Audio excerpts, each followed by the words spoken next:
So it's an absolute pleasure to be chatting with.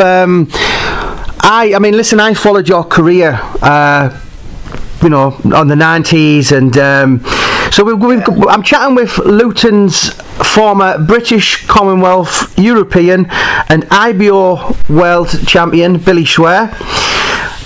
Big thank you, Billy, for your time, mate.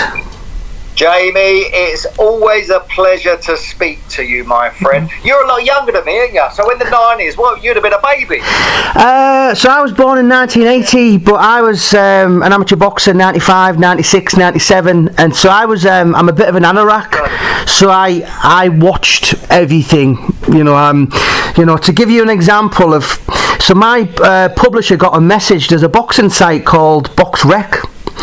And obviously this is on our channel, and they contacted my publishing company and said that guy's knowledge is, so I'm a bit of a geek, if you like, for a boxing geek. Yeah, absolutely. So before I kind of chat with you, Billy, I've got a few things to ask you, but one thing which kind of greatly interests me is, so Luton is, I've never been, but I have this program I watch called 24 Hours in Police Custody. So when I think of Luton, I think of the football team being half decent in the 80s. I think of Graham Earl, I think of Billy Schwer, Tommy Robinson, but there's a program called 24 Hours in Police Custody, and it is absolutely crazy. And I mean, I mean, my wife are glued to it, and it's like, who would have thought Luton is? I mean, is it as bad as that program portrays? You missed another person off that's got a big name, which he was brought up in Luton, Andrew Tate. Right. He was brought up in Luton as a kid, so he's another one that's come out of Luton. But Luton is watching police. I know I've seen that. I've seen those programs, and you will get a bad impression of what Luton is like. But being born and bred, I love my hometown, and the reason I love my hometown is because of the people that are in it. Mm-hmm. I know some very, very special people, got some great friends, and throughout my boxing career, I had a great following. There were so many people would come out and support me as a boxer. So I've got only good things to say about the town, and like any town there's the good, the bad, the ugly side of anything, right? So it does get a bit of a bad rap, Luton town, but I will defend it. Yeah. I will do my best to defend it. Yeah. So before we go to right back to the start, to growing up in Luton and boxing and all the things that you've, what amazed me earlier, because I forgot, but like when you fought Rafael Ruelas, his next fight was Oscar De La Hoya. That is an astonishing level that you got to. But before we go back, so I'm writing a book at the minute. I released 22 books. So I've got 5 out this year. Junior the Hitter Witter, Nick Manners, a police officer from Middlesbrough, Michael Showers, kind of the toxic godfather, if you like, and a guy called Monique Prager, aka Mickey Duff. Now that was the reason why I kind of came looking for you. So I've interviewed Jim Watt, your Duke McKenzie's, Henry Wharton's, even like your Ian Darks, your Peter De Freitas's, your Jim Rosenthal, and everyone said you've got to speak to Billy Schwer. He was his last fighter. And listen, I've kind of almost, I don't mind admitting I'm obsessed with Mickey Duff, and his story hugely fascinates me. I think it's a walking Netflix series, I really do. So totally unique, one-off, never see the like of him again. Who was he? He gets a lot of bad light, this kind of ruthless. Like Luton. Yes, yeah. But you know something? There's only one fighter who told me to take a run and jump, and I think I've interviewed about 18 so far, and most, barring one, they all speak of great love. Now that isn't how the media portray him. Who was the real Mickey Duff? The real Mickey Duff, please stand up. That's a great conversation, and I think there was lots of facets to Mickey. He was he was an extraordinary matchmaker, promoter. Back in the day when fights, Muhammad Ali, all around those times. And when I look back and I reflect on the time that I was managed by Mickey, he was kind of in our family for a period of, so let's say 10 years or so. And it was, upon reflection, it was such an experience. It was such an education. And to be around people like that, for me, just a normal kid coming out of Luton town, to then be in Las Vegas with Mickey Duff in my corner, fighting those kind of fights, and as you mentioned, he was, and there was elements of him. He was a warrior himself. So he stepped into the ring. He'd had a go at his boxing, so he had that element to him. But if he was on your side, I wouldn't like to be up against him. Let's say it that way. But he was in my corner. He was on my side, and I was very grateful for that. And he got me that fight in Vegas. He got me to be ranked by the IBF title, fought for the IBF title. He got me to be ranked number 3. So that was that one. And then, like you say, I Rafael Ruelas, who then fought De La Hoya. So that was a moment in time. If life could have went one way, but it went that way, and if that would have happened, it's kind of one of those things. And then he got me. Then I fought for Mickey. I was with Mickey, and he got me to be ranked number 1 by the WBC. So I challenged for the world title again. But then I challenged and I won the European title. So he got me to be ranked up in the number 1 in Europe as well. So he, from the business perspective, as a fighter, he really served me.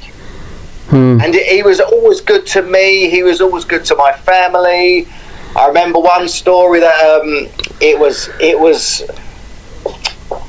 around the time where it was in the 90s, early 90s, and Barbara Streisand was my mum's favourite singer is Barbara Streisand, and she was on at Wembley Arena, and I says to Mickey, and so Mickey organised it, and he gave us a couple of tickets to go and see. So I went to see Barbara Streisand with my mum, and so things like that happened outside of the boxing business, because he's a businessman. Yeah, he was a businessman, and that's what had him succeed, and that's what had him fall out with people.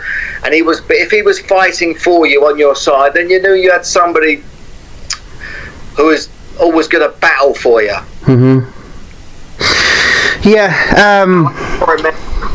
Yeah, and I mean, he was a Polish Jew, but what I want to capture is, I mean, I'm absolutely obsessed with the East End of London. I did a book last year, Jack the Ripper. I did Roy Shaw's Stepney, and so he was very much a Cockney, and people think, oh, a Cockney, you've got to be just from London. You've got to be from E1, E2, E3, or E14. So the East End is actually a very small place, so he kind of grew up in Whitechapel, Aldgate, which is massive Jewish heritage.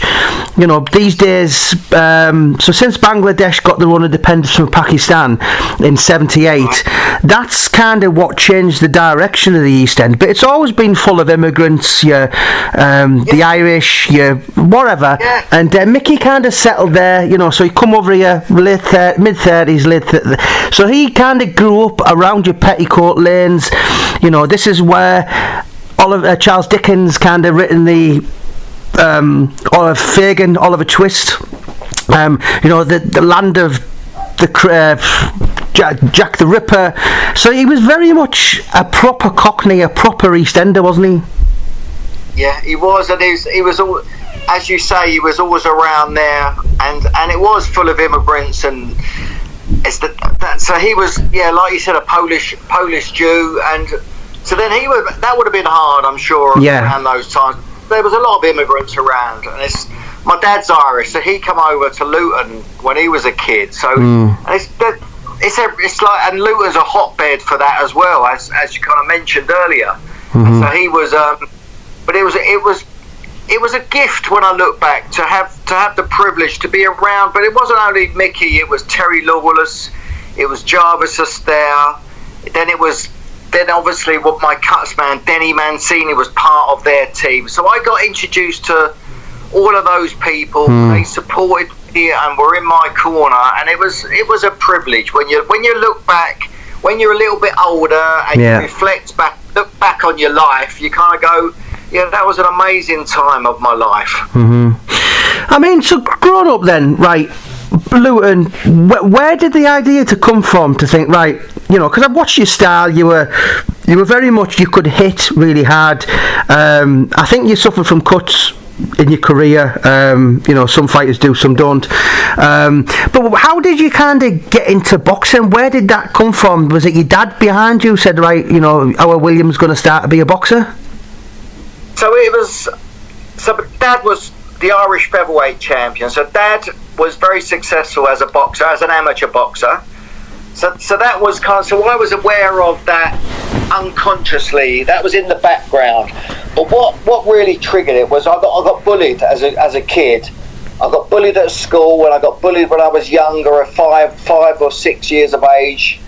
And I've done a lot of work on myself because I'm fascinated by how we end up the way we end up, and why we do what we do, and why are some people more successful than others? What is the driver behind us all? So I've kind of looked, and that's the work that I've been doing for the last 20 years, and it's been a journey of just really an inquiry into all of those questions. And it was from when I got bullied as a child. I made a decision, an unconscious decision. I didn't know this at the time, that I was weak.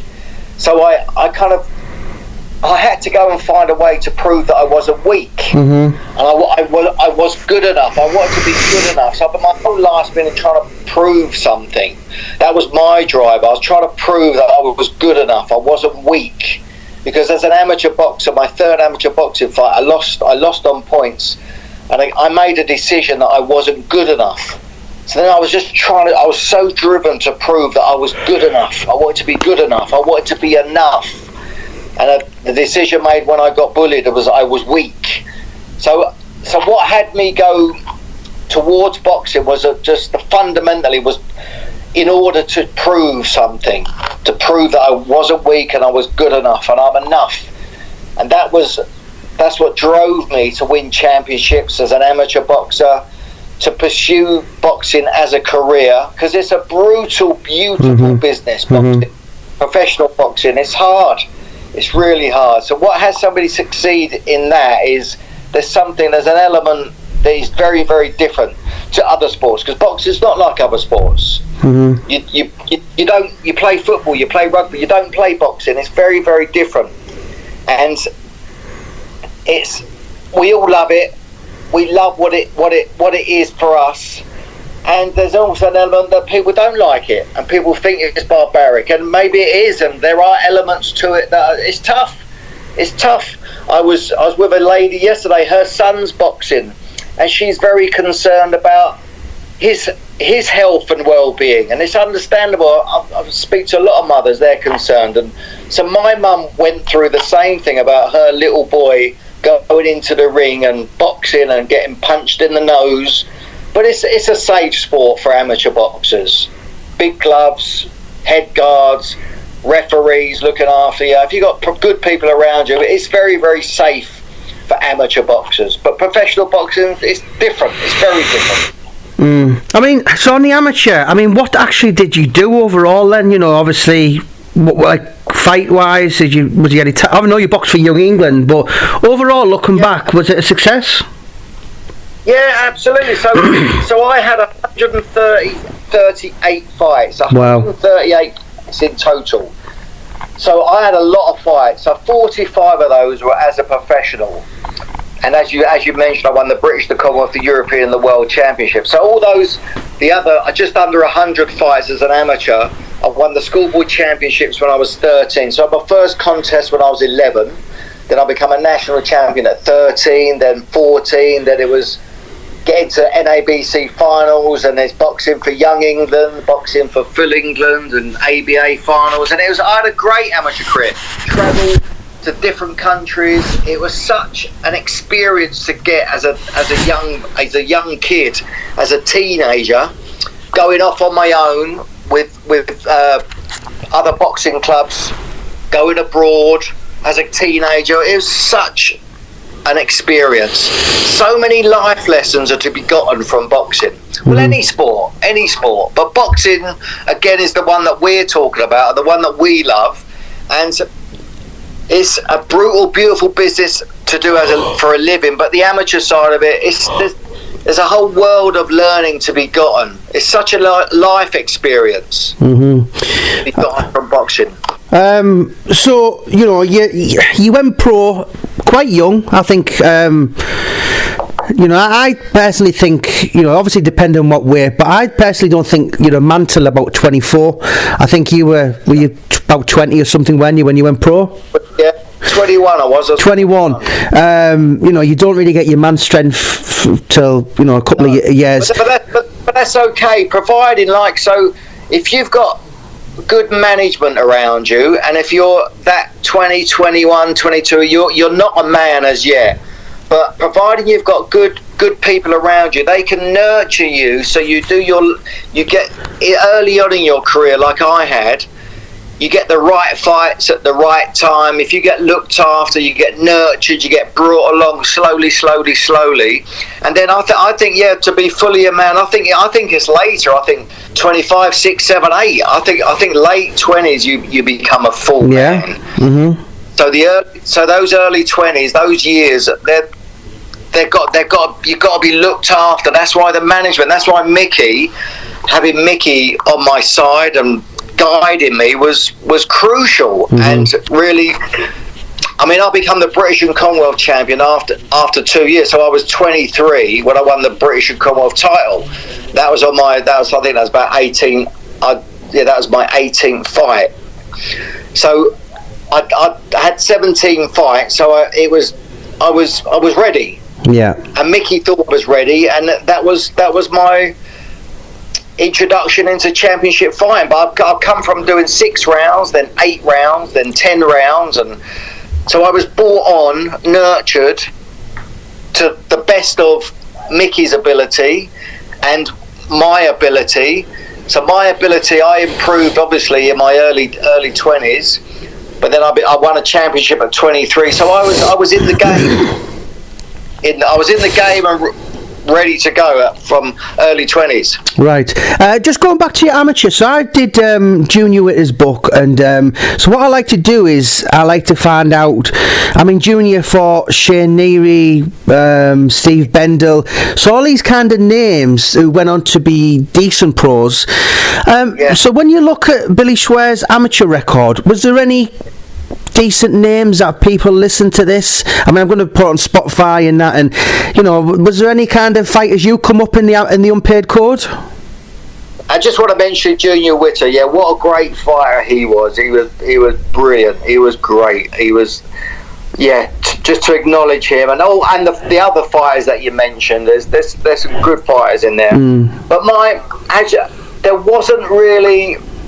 In my weight category, there wasn't anyone to note that you would probably be aware of and know about. But then there was Michael Ayres, obviously. There was Richie Woodall, Mickey Cantwell. Yeah. So they were not my weight, but they was around that kind of time as well. Henry Wharton, you mentioned. That kind of, those guys were around my sort of age.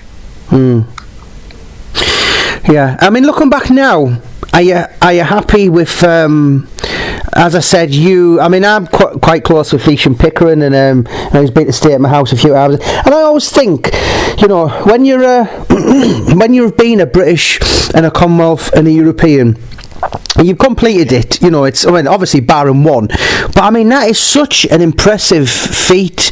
I'm very much into my domestic boxing, the British, the Commonwealth, and I don't really follow the Americans and the Cuba. I'm more British, and that's what I've always been obsessed, and that's probably why I know so much about yourself. And you there was nothing really else to do barring.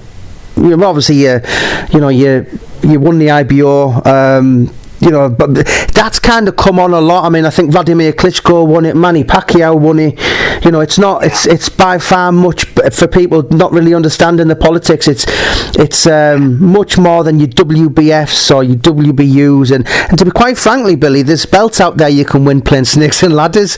Do you know what I mean? It's like but you've done so much, and as I said, to have them 3 belts, really, it's so impressive. And looking back as a boxer, I mean, kind of now in hindsight, and I dare say middle age and whatever. Looking back, are you happy? I mean, Junior's actually 50 on Sunday. He's a granddad. He's going to get granddad bashed and everything these days.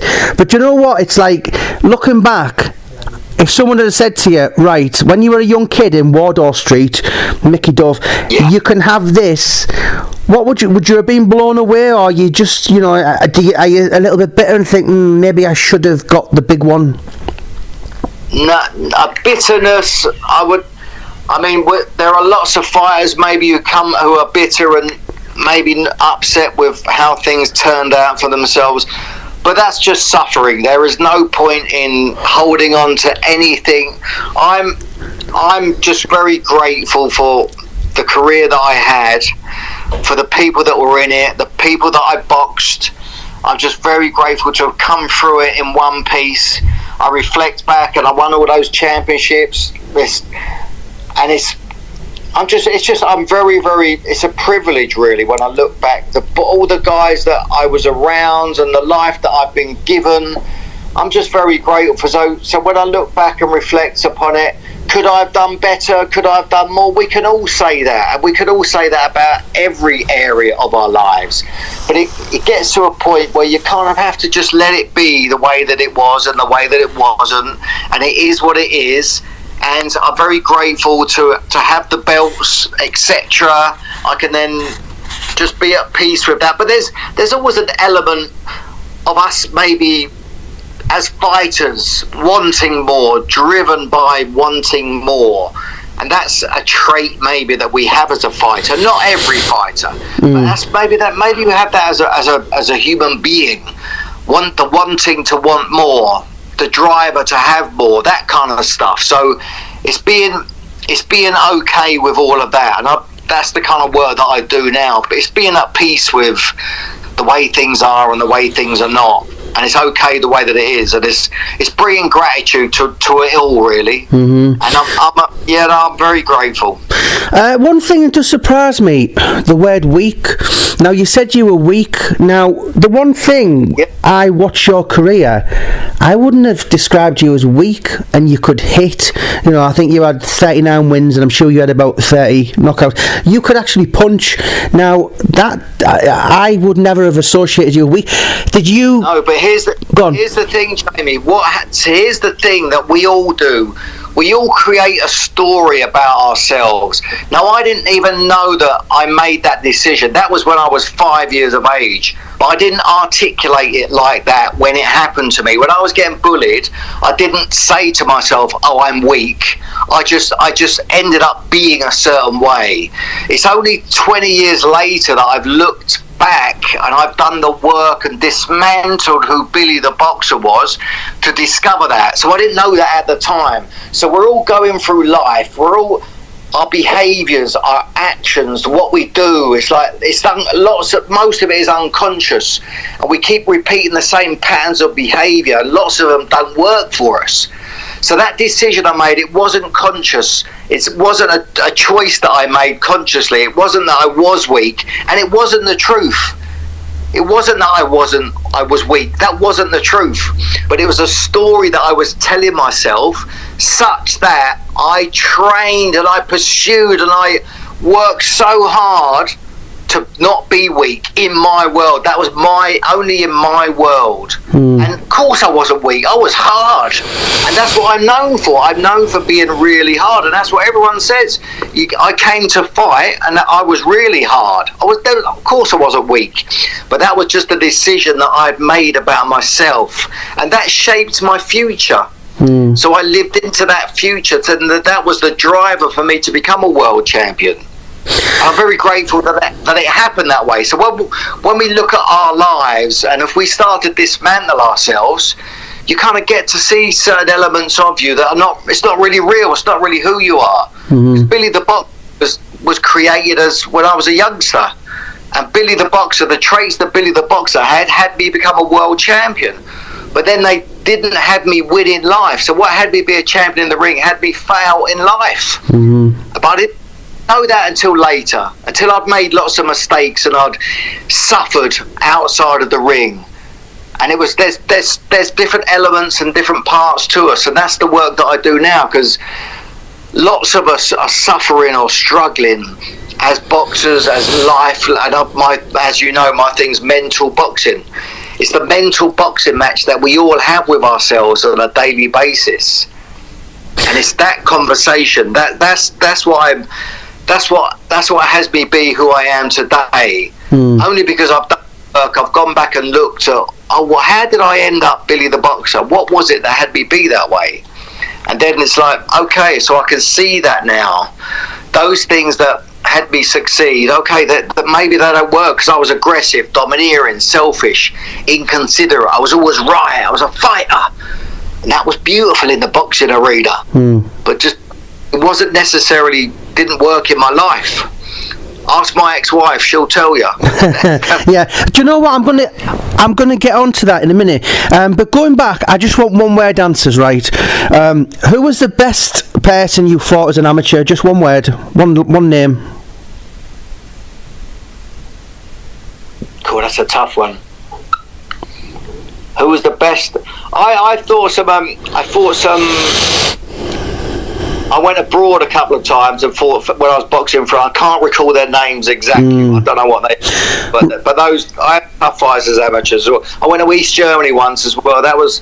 I can't give you a one-word answer. Right. Who was the best you fought as a pro?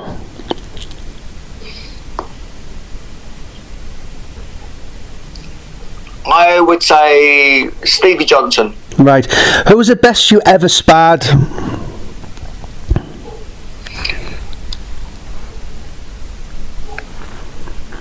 That's a tough one as well because there's so many of them.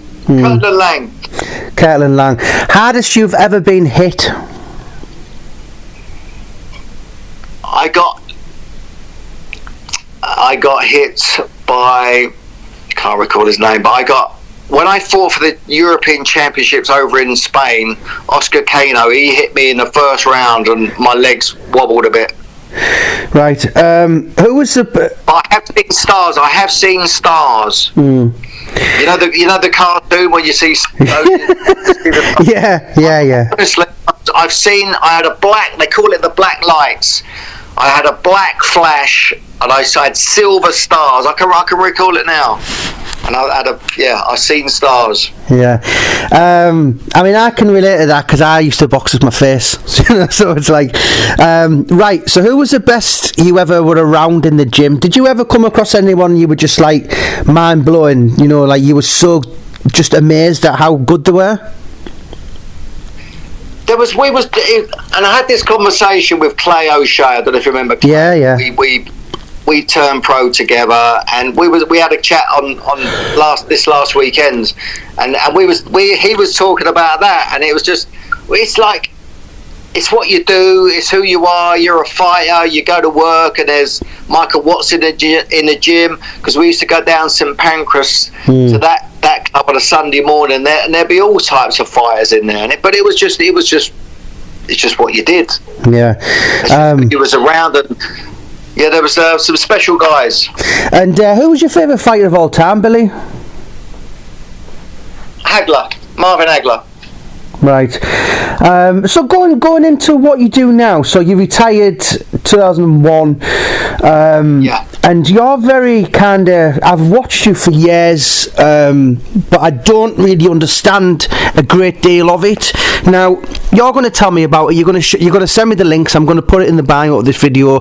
You're very much into the positive aspects of life and the boxing side of life. You know, when what I'm saying is kind of life can knock you down and you get back up, and you come across like an absolute mastermind genius in positive thinking.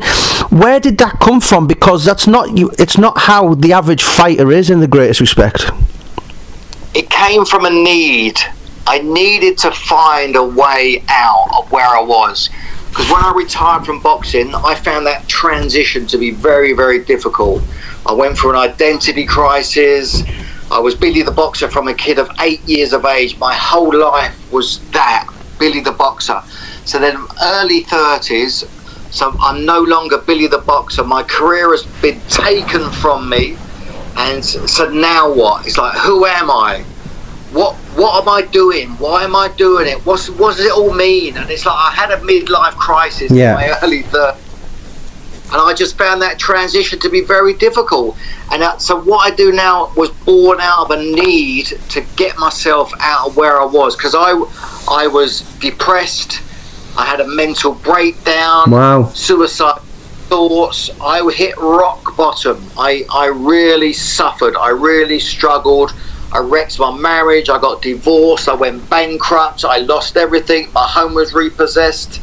I just had nothing, and I hit the bottom. And it was while I was at rock bottom. That was when I needed a way out, and that's when I turned, and I started to go to work on my inner self, and I transformed myself, and that's what I do now, and I've been doing that for over 20 years.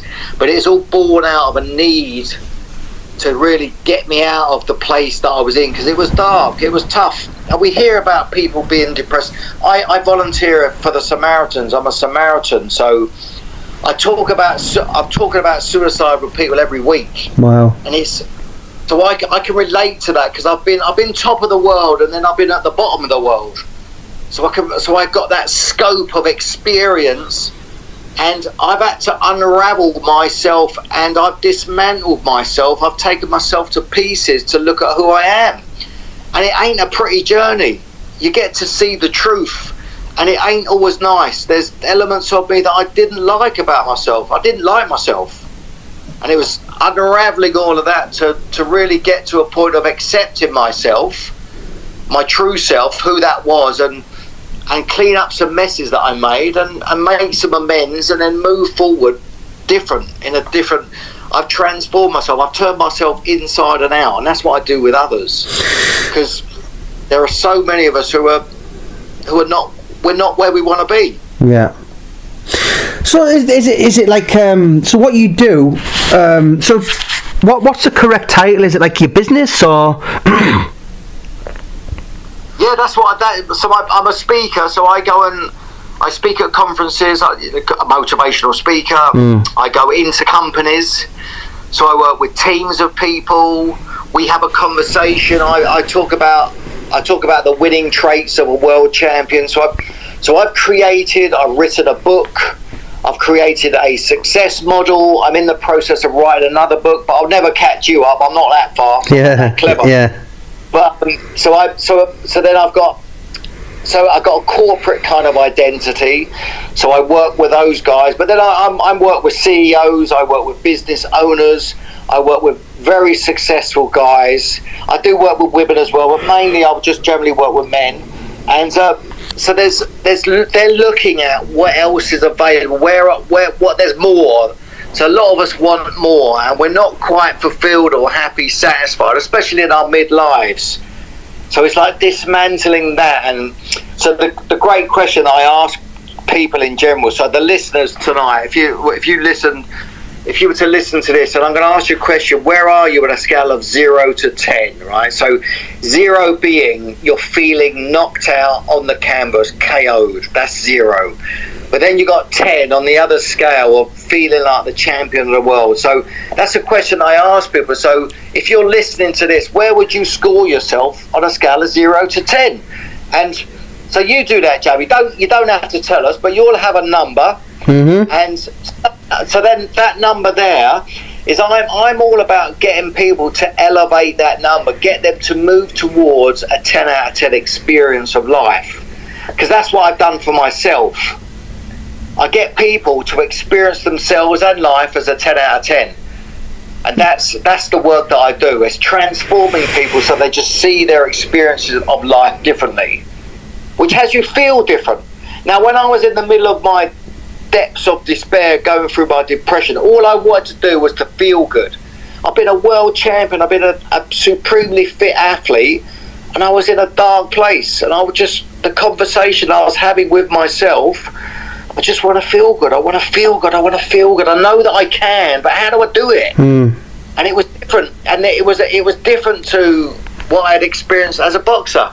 It's something completely new, and we're all experiencing it. We all experience some level of uncertainty. Look at the world that we're living in. It's uncertain. It's how do you be with that? How do you experience it, and what do you make it all mean, and all of that, those conversations.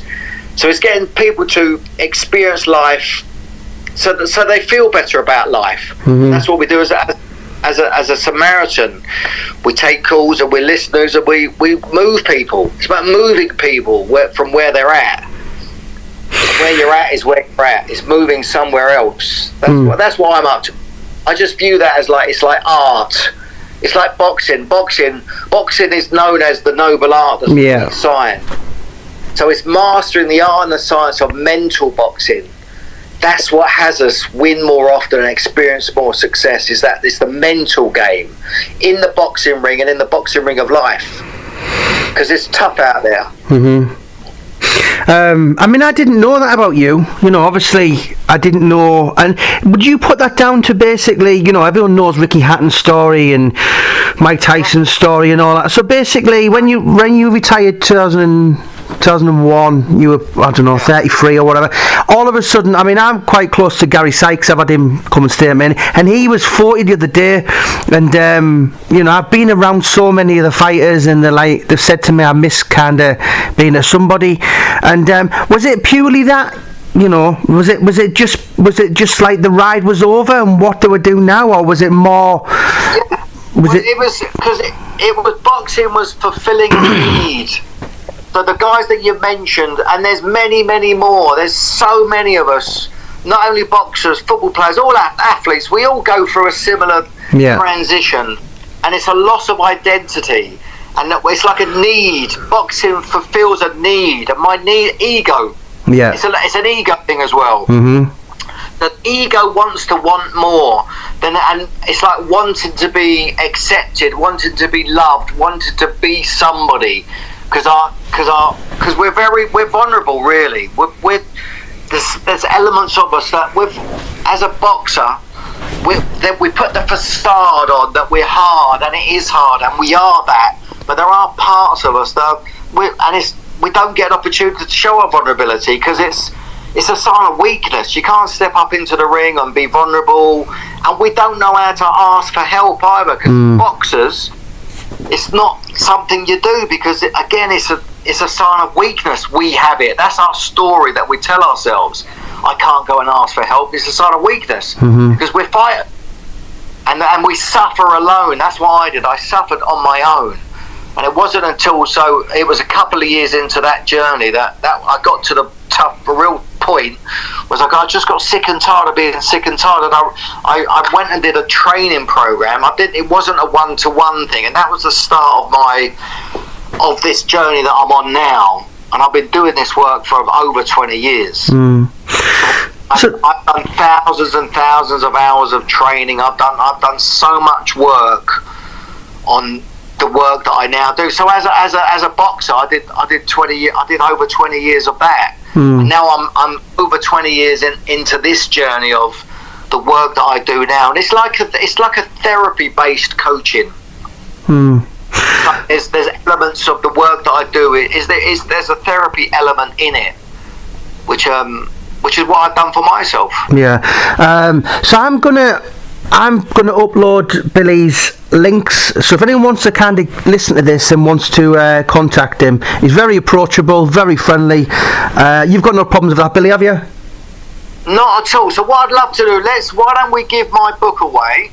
So let's put a link somewhere, and let's give my book away. If whoever's listening to this and you're interested in what I'm talking about, please go and have my book for free. You can download it, have a read of it, and there's also an audio version of it, and you can have that on me for free. So I'd love for people to get involved and be part of this conversation, because it's different. Yeah, so I'm going to download that. As I said, people listen to this, click over to the bio now. One question, Billy, are you still in love with boxing as you are?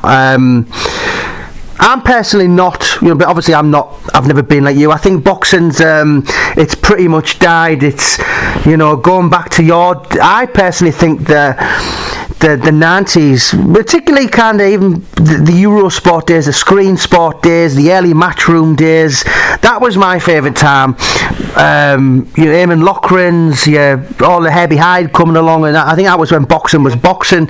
Now I think it's pretty much died. I think it's, in my lifetime, it's as bad as it's ever been. But the love... I don't agree with that. I think we have to be careful not to get stuck in the past. We have to just to be with boxing is the way that it is now. And I watch the big fights. I occasionally go to fights, but it's very different for me now because I'm on a different path. So I still love boxing. It is the way that it is, and I think it's all right. But we have to not get too stuck in the past with things. I just think there's not the fights there used to be, and no one every week there was. 15 years ago it was and it's very rare it's even on telly now these days to be compared to how it was. Can I ask you a question? Please. Go on. So, do you still? I mean, and people who've boxed will understand this, and you will understand this, and you'll probably smile when I say I stopped doing it about 5 years ago, but I was doing it from the age of about 12. Shadow boxing. So every boxer does it. Do you still walk about shadow boxing? Because they reckon once you stop doing that, that's when you've really fell out of love with it. Okay, no, yeah, I walk around the kitchen, I do throw a few shots.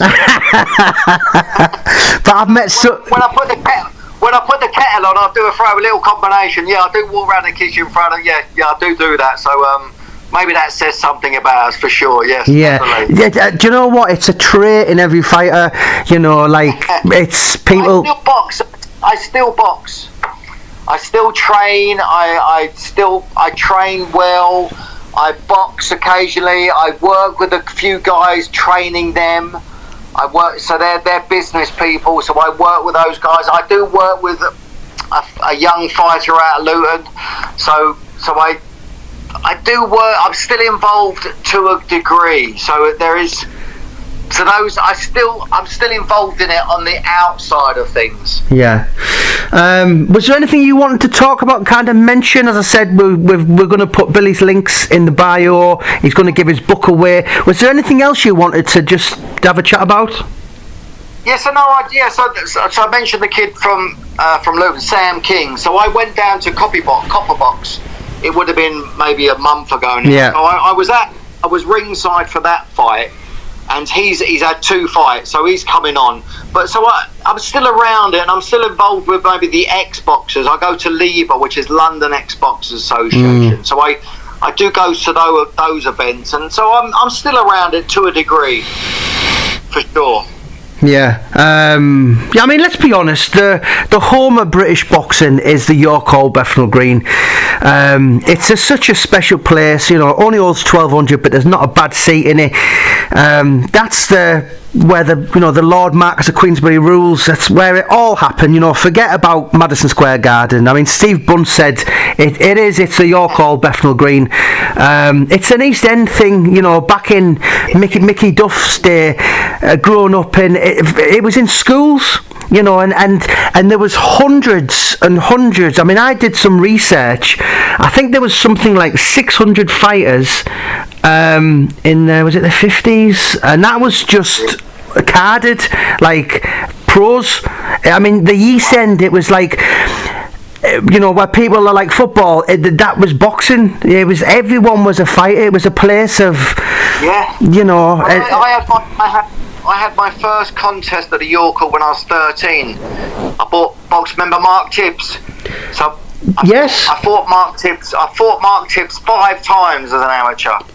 So we fought each other in the schoolboys as a 13-year-old, and then I obviously had my pro debut was at the York Hall as well when I was 21. I defended my European title there 3 times. I've had loads of fights there, and it is the heart of British boxing, as you say. It's a great place to experience boxing. Can I just ask, what was the outcome of them 5 fights? He beat me 3-2. Right, okay. I mean, he was an exceptional fighter, amateur, wasn't he? Yeah, he was great, and we still speak now. He's great, and obviously got his dad. So Jimmy. So and you know what? So we bumped into Mark and Jimmy. It was last year with my dad as well, and it's great. They're just nice people. There's so many great people in boxing, and that's what it's special. Yeah, I mean, I am going to be speaking to Jimmy in regards to Mickey Duff. Really. Yeah, it's, you know, there's a lot of like genuine people in boxing, you know, and it's your time, if you like, your era. If you know, it was a fascinating one. You do really come across lot of salt of the earth people in boxing. And we're just talking about now Mark and Jimmy Tibbs. They're the salt of the earth, and we experienced a lot together as kids, boxing 5 times. So that was over a period of a lot of years. So we was in each other's lives, in and out, fighting championships, and it's great to still be here now and be able to meet and greet each other and just be grateful for those times. It's so nice to do that with so many fighters. It's a very special bond between us. Yeah. So, Billy Schwer, are you in a good place now? What's the future hold? So, what next 2 years? What's your plan? So am I in a good place? And honestly, mate, I'm happier, more fulfilled and satisfied than I've ever been. And life is not perfect. I'm up to lots of exciting things, and I'm grinding, and I'm doing the daily work. I train, I live well. I'm creating. I'm looking to get my work into prisons. I'm in the pursuit of that. I'm making a difference. I'm having amazing conversations every day with extraordinary people about their lives and looking at transforming how we see things and our experience of life. And I just love what I do. I do love what I do, and I can be doing this. So you talk about 2 years. I'm going to get my next book out in the next year, and I'll be doing a lot of work off the back of that book. There'll be speaking engagements, there'll be coaching programs, there'll be lots of different elements to go with that. And I'm just want to be healthy. I'm keeping fit, well and healthy. That's my number one thing is to keep healthy. That's the main thing. Be healthy in the mind and body. Yeah, I mean, when you were a fighter, Billy, did you live right? I mean, do you drink often or? No, listen. I when I've come out of boxing, I would have a few beers in between fights. But that's what I did. But then I've come out of boxing. I've done drug, sex, rock and roll. I've done all of that stuff. Yeah. I've experienced life a lot. I've had a very colourful experience, let's say that. And I've done lots of things, the good, the bad and the ugly, and that's what has me be here today. I've acknowledged all of my past, and I'm content with it, and I'm excited about the future that I'm living into, because that has me feel good. Yeah. Do you know them? Designing it, it's about for us all. If we can design and create the future, a future that we want to live into, that's going to have us feel different. Do you know them? What you said there, that was in the back of my mind, but I didn't want to ask you. So you kind of answered that. So fair play to you. And Luton, Luton Town are back in the Premiership, and up on the town, yeah. Let's hope they stay up. Absolutely, it's been absolutely incredible for the town. It's been amazing. Yeah, what a great story that's been. Incredible. Yeah, yeah, absolutely. So, as I said, anyone listening to this, if you want to contact Billy, reach out to him. He's very approachable. I'm going to share the shit out of this, mate. Was there anything you wanted to add? Whoever's listening to this, I just wish you all that you want for yourself in your life, and just do some work, go inside, and if anything's possible, and if you want to be fulfilled, happy, satisfied, that's available, that's possible also. Regardless of what's going on in your life, there's something else available. I want to leave people with that hope. There is hope of a different future. Mm-hmm. You have to design it. You have to be fully responsible for it, which ain't easy. It ain't easy being fully responsible all the time, and that's a challenge. And get help. So go and get help. If there's anyone listening to this, go and get help, get support, ask for help, and just move yourself forward and just create a future. Mm-hmm. Do you know what? It's been an absolute pleasure, sir.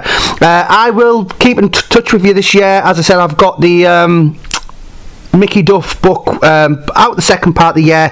I will make sure you get the Junior Whitler book as well. And Billy, if there's anything you need, mate, just give me a bell. And thank you so much for your time. Jamie, it's always a pleasure, mate. Thank you, and keep up the great work that you're doing. We love what you're up to. So thank you. Thank you so much. God bless. Bye bye.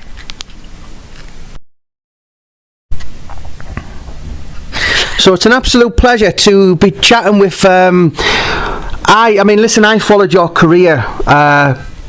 On the 90s, and I'm chatting with Luton's former British, Commonwealth, European and IBO World Champion, Billy Schwer. Big thank you, Billy, for your time, mate. Jamie, it's always a pleasure to speak to you, my friend. You're a lot younger than me, aren't you? So in the 90s, well, you'd have been a baby. So I was born in 1980, but I was an amateur boxer in 95, 96, 97, and so I was, I'm a bit of an anorak, so I watched everything, to give you an example of, so my publisher got a message, there's a boxing site called Box Rec.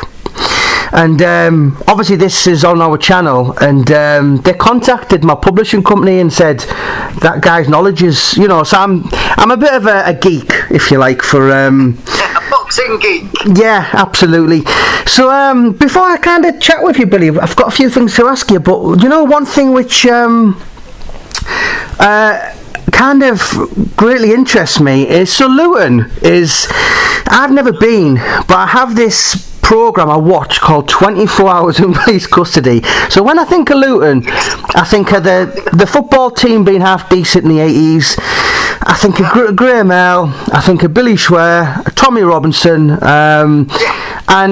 but there's a program called 24 Hours in Police Custody, and it is absolutely crazy. And I mean, me and my wife are glued to it, and it's like, who would have thought Luton is, is it as bad as that program portrays? You missed another person off that's got a big name, which he was brought up in Luton, Andrew Tate. Right.